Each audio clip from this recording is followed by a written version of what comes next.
Hey everyone, and welcome back. Today we're cracking open the world of book bans, and we've got fresh data from, you guessed it, the American Library Association, the ALA. Those champions of the freedom to read. Absolutely. And let me tell you, this year's data, well, let's just say it's giving us a lot to unpack. It always does, doesn't it? It seems like the landscape of censorship is always shifting, and this year is no exception. No kidding. So, the ALA released its preliminary report for 2024, and I gotta be honest, some of these numbers, they really made me do a double take. Oh, I hear you. There are definitely some eyebrow-raising figures in there. Where should we even start? Headline stats. Yeah, let's hit those big numbers first. Give us the overview. Okay, so in 2024, there were 414 attempts to censor library materials.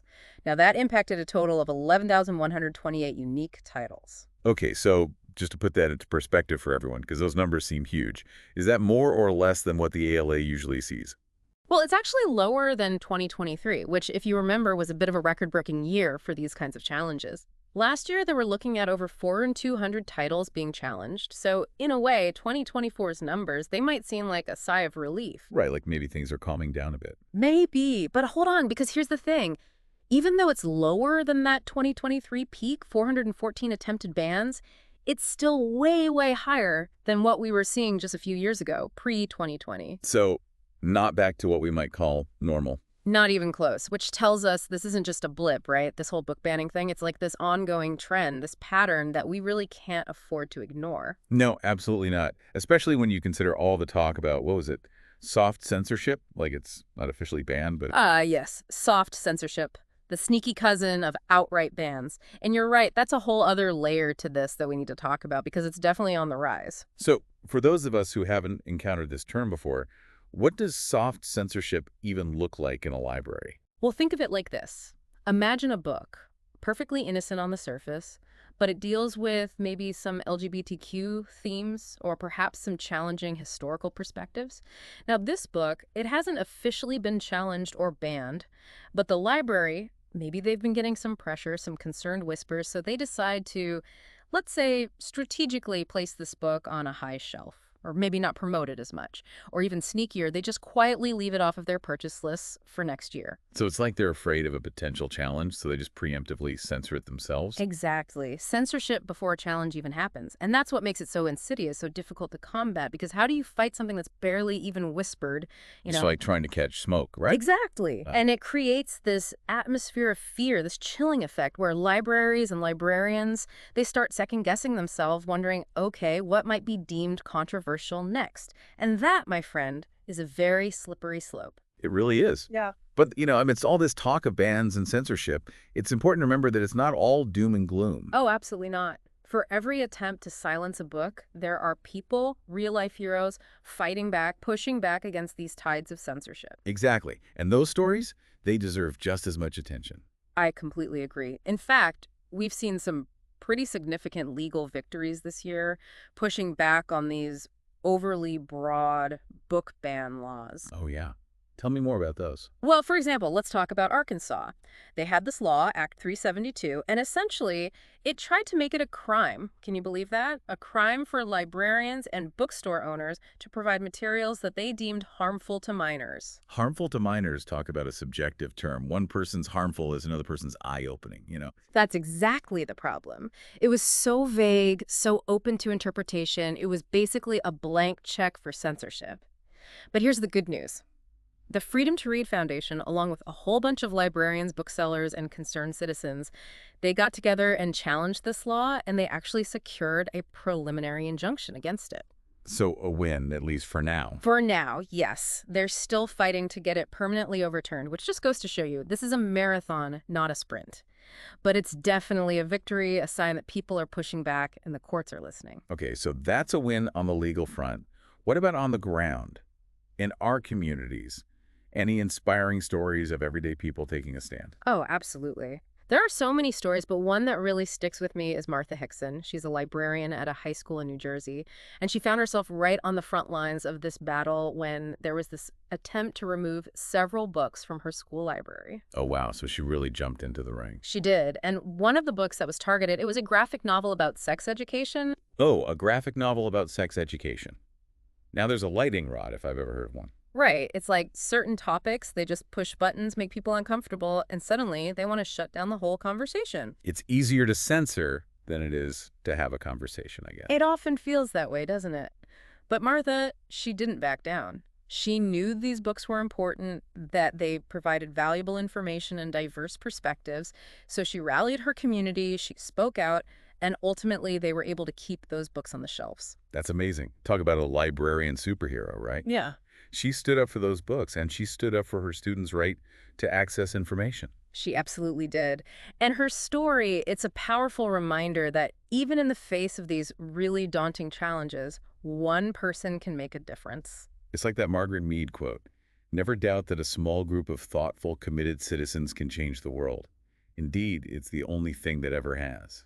I love that quote, and it's so true. And Martha's not alone. We're seeing this groundswell of activism, especially among young people who are really stepping up and saying, hey, this is our education, these are our libraries, and we have a say in what we read. It's like they're the ones inheriting this whole book ban mess. So they're taking a stand saying, nope, not going to let you decide what we can and can't read. Exactly. And one of those inspiring young voices is Julia Garnett from Tennessee. She not only spoke out against book bans in her school district, but she actually went a step further. Oh, what did she do? Well, she started advocating for students to have a voice on those book review committees, the ones that decide what stays and what goes in school libraries. She even got recognized by First Lady Jill Biden for her activism. Talk about impressive. Wow. From speaking out at school board meetings to hanging out with the First Lady, that's pretty incredible. It really is, and it shows you that age is no barrier to making a difference in this fight. So we've got librarians like Martha, students like Julia, the ALA tracking all these trends, the Freedom to Read Foundation fighting legal battles. It feels like a whole army of book warriors out there. It really does, doesn't it? And we need that army because remember those 2024 statistics we talked about? Well, to fully understand the significance of those numbers, we need to look back at what went down in 2023. Because that was a wild ride, right? I mean, over 4,200 unique book titles challenged. That's just mind-boggling. It was unprecedented, and it really set the stage for what we're seeing now. So if you're ready, let's rewind a bit and dive into the whirlwind that was 2023. Let's do it. Hit me with those 2023 stats. Yeah, 2023 is the year that really shook things up in the book world, that's for sure. It was a wake-up call, no doubt about it. We keep mentioning those 4,240 unique book titles that got targeted for censorship. Hard to wrap your head around a number like that, isn't it? It really is. And, one of the things that I found really unsettling was this whole trend of public libraries becoming these, like, battlegrounds. Oh, absolutely. And the numbers really bear that out. In 2023, we saw a 92% increase in book challenges happening at public libraries compared to the year before. 92%. I mean, that's just, Yeah. it's almost unbelievable. Public libraries, those places that are supposed to be these havens of like open access and information for everyone, regardless of who you are or what you believe. Right. They're supposed to be these cornerstones of our communities where everyone feels welcome to explore different ideas, but instead they're becoming these targets for these very specific groups who seem to think they have the right to decide what everyone else can or can't read. And it's like they're not even going after just one book at a time, right? Like we saw a real rise in these coordinated efforts to remove multiple titles, like whole lists of books all at once. Oh, absolutely. It was very strategic, very organized, almost like a political campaign. They were targeting libraries with these long, long lists of books that they decided were unacceptable. It's like they realized, hey, if one complaint can get a book pulled, imagine what 100 complaints can do. Exactly. It was a tactic of intimidation, plain and simple. They were trying to overwhelm opposition, exhaust resources, and sadly, it often worked. It's really disheartening.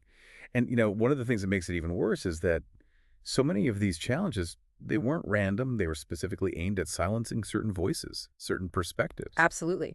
The ALA found that a whopping 47% of the titles that were challenged in 2023, they represented either LGBTQIA+ or BIPOC voices. 47%, that's almost half. So it's not really about protecting children or upholding community values like some of these groups claim.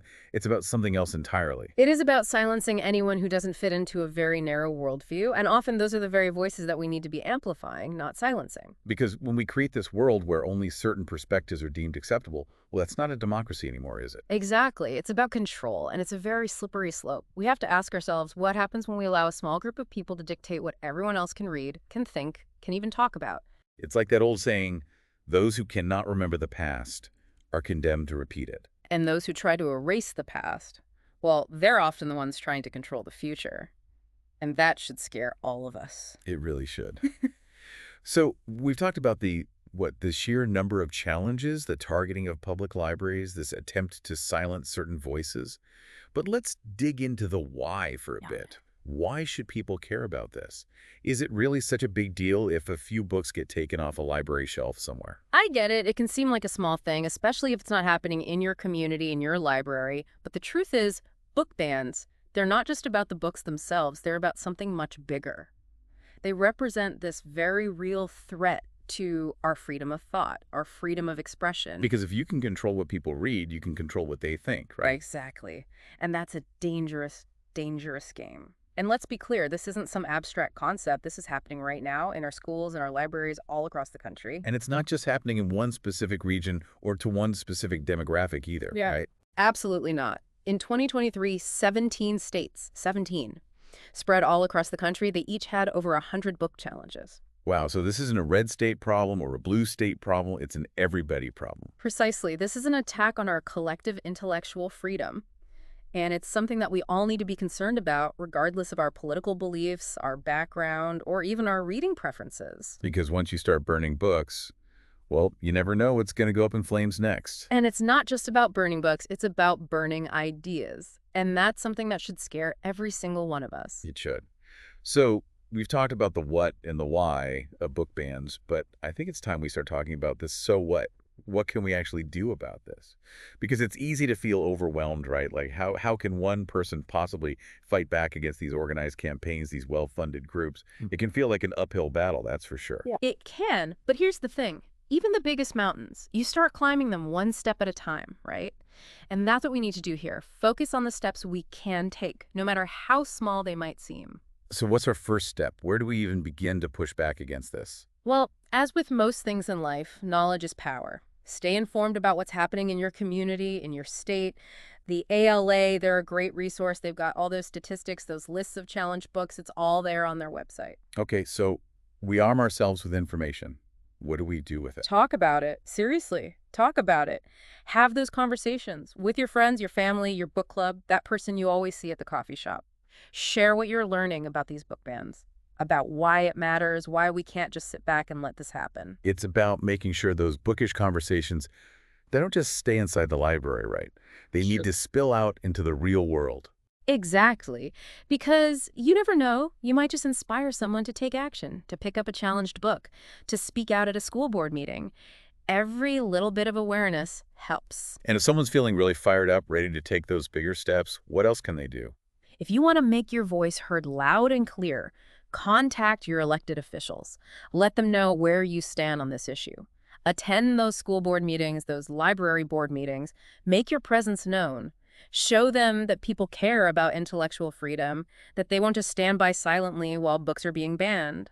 Those are great suggestions, but, I get it. Not everyone's comfortable with, like, public speaking or contacting politicians. Are there other ways to make a difference, ways to support this fight without, having to stand on a soapbox?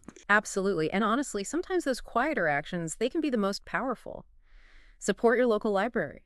Check out those challenged books, especially the ones by marginalized authors. Their voices. They need to be heard now more than ever.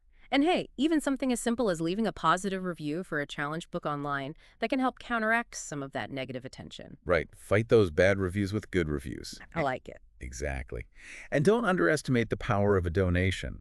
Organizations like the Freedom to Read Foundation, they do incredible work, but they rely on our support. Even a small donation can go a long way in helping them fight those legal battles, advocate for intellectual freedom, and make sure that everyone has access to a wide range of books and ideas. So whether we're speaking out, showing our support, or simply staying informed, we can all be part of the solution. We absolutely can, because here's the thing. This isn't about winning or losing. This is about engaging in a conversation, about defending our right to read, to think, to speak freely. It's about ensuring that libraries remain these vibrant, diverse spaces where everyone feels welcome, where everyone can find stories that reflect their own experiences, and maybe even discover some new perspectives along the way. It's about keeping those lights of knowledge burning bright. Beautifully said.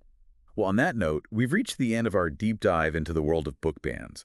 We've crunched the numbers, explored the trends, and heard some pretty inspiring stories of resistance along the way. But as we sign off for today, I want to leave you with a question, something to ponder as you navigate this complex issue. Because as much as we've talked about the dangers of limiting access to information, there's also the question of, are there ever instances where certain books might be deemed inappropriate or harmful, particularly for younger readers? Yeah. And if so, who gets to make that call? Where do we draw those lines? Ugh, those are the million-dollar questions, aren't they? And honestly, there are no easy answers. But they're questions that we all need to grapple with, to discuss openly and honestly without resorting to censorship or silencing opposing viewpoints. Because like we've been saying this whole episode, it's the conversation that counts. Thanks for joining us, everyone. Keep reading, keep questioning, and keep those bookish conversations going. We'll catch you next time.